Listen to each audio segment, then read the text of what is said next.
आप देख रहे हो यह श्रीमद् देवी भागवत की पुस्तक है और इस पुस्तक से आज हम जानेंगे ब्रह्मा विष्णु महेश ये कौन है, ये किसके पुत्र हैं और इनको किसने जन्म दिया है। और इनके ऊपर भी कोई सबसे बड़ा ईश्वर है जो उस ईश्वर की पत्नी है और उसी पत्नी के द्वारा ब्रह्मा विष्णु महेश का जन्म हुआ है। यहाँ पर लिखा है महाभाग ब्रह्मा जी कहते हैं किससे, विष्णु से। और विष्णु का शब्द कहाँ पर है आपको दिखाता हूँ। तो यहाँ पर लिखा है कि भगवान विष्णु ने ब्रह्मा से कहा और दुर्गा के विषय में बताया। अध्याय 4 से 5 में आपको मिलेगा, पेज नंबर 138, संक्षिप्त देवी भागवत, तीसरा स्कंद। देखिए यहाँ पर लिखा है तुम शुद्ध स्वरूपा हो, यह सारा संसार तुम्ही से उपदासित हो रहा है। मैं ब्रह्मा और शंकर हम सभी तुम्हारी कृपा से ही विद्यमान हैं। केवल तुम ही नित्य हो, यहाँ पर लिखा है कि केवल तुम ही नित्य हो, जगत जननी हो, प्रकृति और सनातनी देवी हो। यह निश्चय है कि बुद्धिमान मनुष्यों की बुद्धि और शक्तिशाली जनों की शक्ति तुम ही हो। देखिए यहाँ पर लिखा है कि भगवान शंकर बोले देवी के विषय में बता रहे हैं, देवी यदि महाभाग विष्णु तुम्ही से प्रकट हुए हैं तो उनके बाद तो उत्पन्न होने वाले ब्रह्मा भी तुम्हारे ही बालक हुए।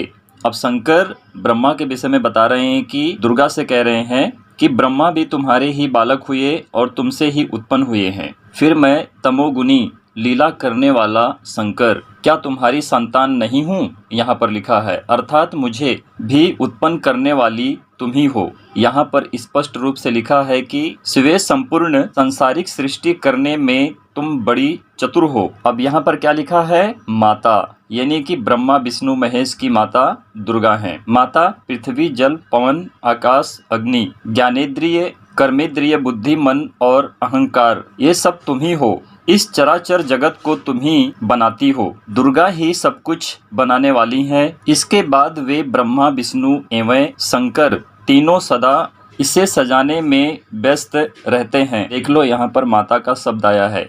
यदि कहा जाए कि पृथ्वी अप तेज वायु और आकाश इन 5 सगुण तत्वों से जगत स्वयं उत्पन्न हो सकता है तो ये 5 तत्व भी तुम्हारी ही कला है। तो देखिए दुर्गा ही ब्रह्मा विष्णु महेश की माता है। ब्रह्मा विष्णु और महेश रूप धारण करके तुम ही जगत की रचना करती हो कि दुर्गा ही सब कुछ रचयिता है, रचनाकार हैं। तो हम कैसे मान लें कि ब्रह्मा विष्णु महेश ही पूर्ण भगवान हैं? तो हमें यहाँ पर पता चलता है कि दुर्गा के पति और कोई है और ब्रह्मा विष्णु महेश ये दुर्गा के पुत्र हैं और दुर्गा सबसे बड़ी है कि जो उन्होंने सब कुछ उत्पन्न किया है। इस तरह से यहाँ पर लिखा गया है। तो यहाँ पर देखिए पेज नंबर 320 संक्षिप्त देवी भागवत 5वां स्कंद यहाँ पर लिखा है। व्यास जी कहते हैं ताम्रकी से, देवी ने कहा ताम्र से, तेरा मूर्ख स्वामी महिषासुर अब मृत्यु को गले लगाना चाहता है। दुर्गा कहती हैं कि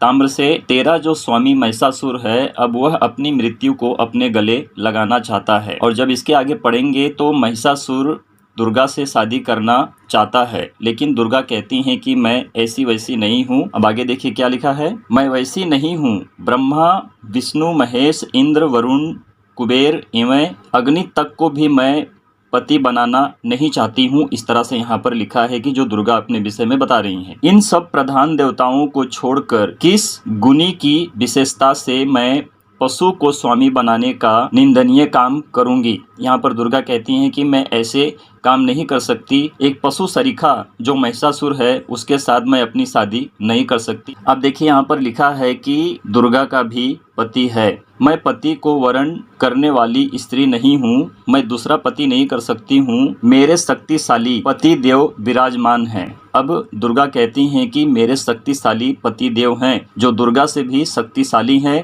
और वह विराजमान है। वे सबके कर्ता साक्षी अकर्ता और निष्प्रिय मतलब कि वो शुद्ध हैं। इस तरह से यहाँ पर बताया जा रहा है। आगे देखिए, ऐसे सुयोगतम पति को छोड़कर मूर्ख महिषासुर की सेवा करने के लिए मैं कैसे तैयार हो सकती हूँ? यहाँ पर स्पष्ट रूप से क्लियर हुआ है कि दुर्गा से भी बड़ा कोई ईश्वर है जो उनका पति है और ब्रह्मा विष्णु महेश ये तीनों दुर्गा के पुत्र हैं। तो मेरा कहने का मतलब है कि ब्रह्मा, विष्णु और महेश ये बड़े ईश्वर नहीं हैं, ये सिर्फ देवता हैं। इनके ऊपर कोई एक ऐसा ईश्वर है जो दुर्गा का पति है और वह शक्तिशाली, निष्प्रिय है, मतलब कि शुद्ध है। इस तरह से यहाँ पे बताया गया है कि वही कोई ईश्वर है।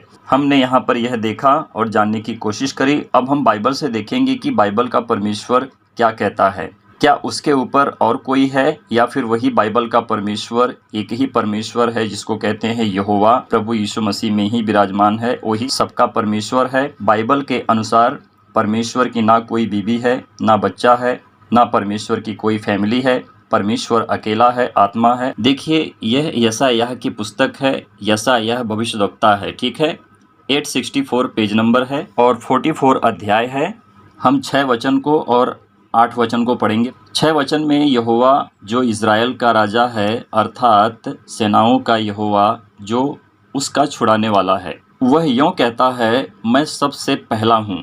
परमेश्वर क्या कहते हैं कि मैं सबसे पहला हूँ और मैं ही अंत तक रहूँगा, मुझे छोड़ कोई परमेश्वर है ही नहीं। परमेश्वर कहते हैं कि मुझे छोड़ कोई और दूसरा परमेश्वर नहीं है। 8 में देखिए, अपने धर्मियों से परमेश्वर कहते हैं, अब यहाँ पर लिखा है, मत डरो और ना भयभीत हो। क्या मैंने प्राचीन काल ही से ये बातें तुम्हें नहीं सुनाई और तुम पर प्रकट नहीं की? तुम मेरे साक्षी हो। क्या मुझे छोड़ कोई और परमेश्वर है? नहीं, मुझे छोड़ कोई चट्टान नहीं, मैं किसी और को नहीं जानता। तो जो परमेश्वर ने यहाँ पर चट्टान की बात करी है मेरे प्रियो, वह चट्टान प्रभु यीशु मसीह हैं। अब प्रभु यीशु मसीह के विषय में भी जान लेते हैं। देखिए, यहाँ पर लिखा है, पहला कुरिन्थियों, पेज नंबर है 236 और अध्याय 10 है।